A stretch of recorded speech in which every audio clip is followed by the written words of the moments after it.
Jajaran Unit 1 Subdit 3 Jatanras Polda Sumatera Selatan mengamankan FF, warga Jalan Syayakirti, Kecamatan Gandus, Palembang, lantaran jadi buron kasus pencurian kendaraan bermotor.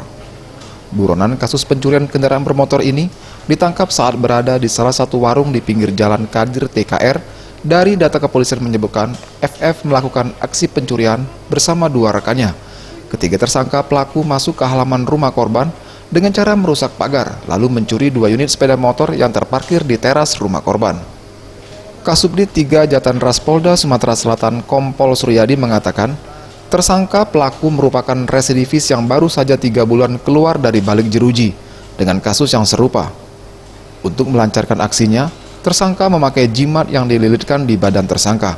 Meski begitu, 3 butir timah panas anggota kepolisian berhasil menembus kedua kakinya yang saat itu mencoba kabur dari kejaran petugas.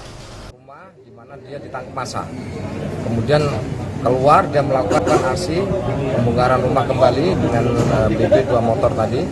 Tapi ketika kita melakukan penangkapan, yang bersangkutan lari, kita sebut berhenti, kita himbau untuk berhenti, dia tetap melakukan lari, maka kita lakukan tindakan